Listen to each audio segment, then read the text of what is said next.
Morning. I went out and got some new tools today because my wife said her brakes were squeaking on her car. So I figured, you know what? I'll take a look at it, and I'm going to need some other tools and stuff that I don't have. So got to do my first little project out here in the shop today. Went out down to Harbor Freight. Not a big fan of the Harbor Freight tools, like I said, but I found some things that pretty much would be hard to screw up no matter what brand you get. So I decided those kind of things, maybe I can go down to Harbor Freight and get them a little cheaper. First thing I got is this deal here, 3-pound dead blow hammer. Because when I was working on my 98 Dodge, one of these really would have been handy because I didn't want to use a regular hammer to get the hub assembly and brake calipers and all that stuff and the rotors off with a regular hammer, because they would have just destroyed it. And I was trying to use a rubber mallet, and that was just hitting it and bouncing off everywhere. So one of these would have definitely come in handy. Now I have one if I need to use it. I got 7 or 8 things today and was able to use pretty much all of them. This was the only thing that I didn't have to use today on that one job. My wife's driver's side wheel was stuck on real hard. The other day I tried to take it off, and I got the lug nuts and all off, and shaking it, pulling on it, kicking it, hitting it with stuff, trying to shake it, everything, trying to get it off. Could not get that wheel off. So I did a little bit of looking around, and basically what I found was take off all of your lug nuts except for that one top one, and then get a big hammer and hit the tire from the inside.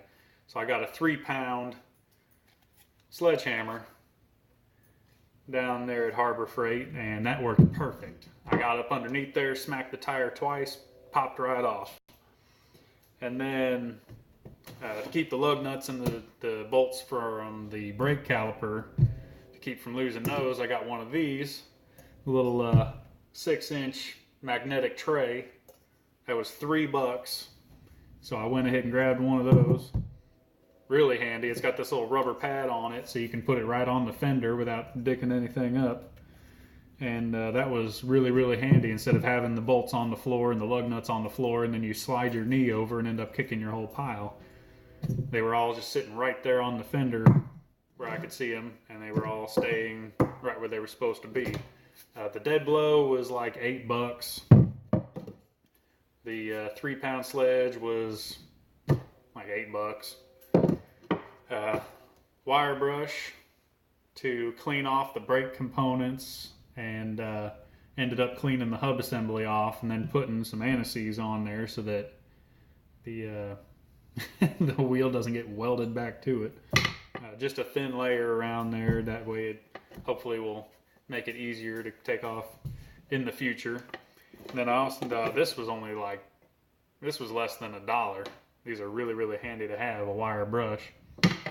Then I got some aluminum anti-seize, and then just some brake caliper lube and whatnot so that it keeps it moving freely.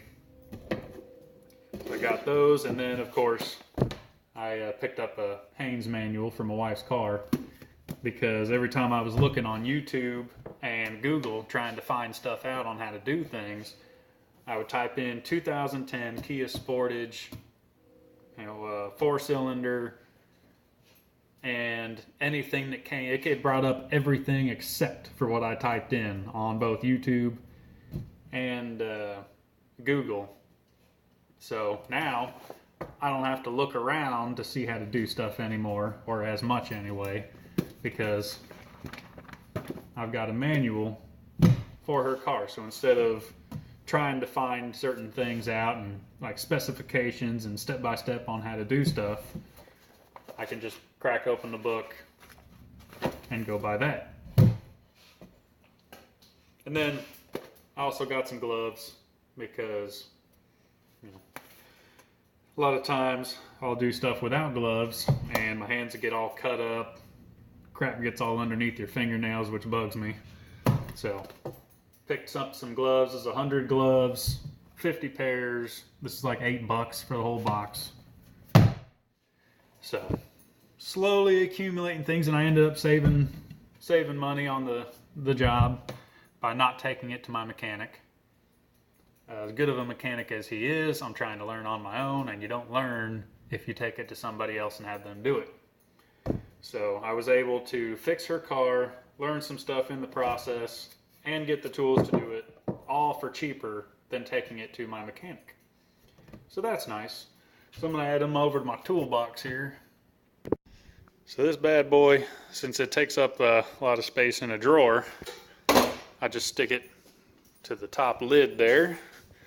My hammers, I have all lined up, hanging off the bottom little storage compartment here.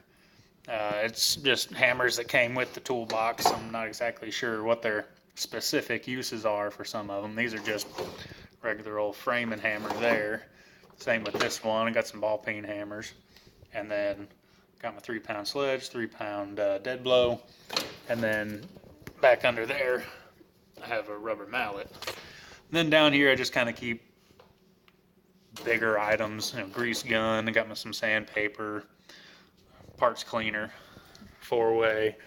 Got some pry bars, the books and the gloves just pop up here on top of the shelf, easy access when I need them.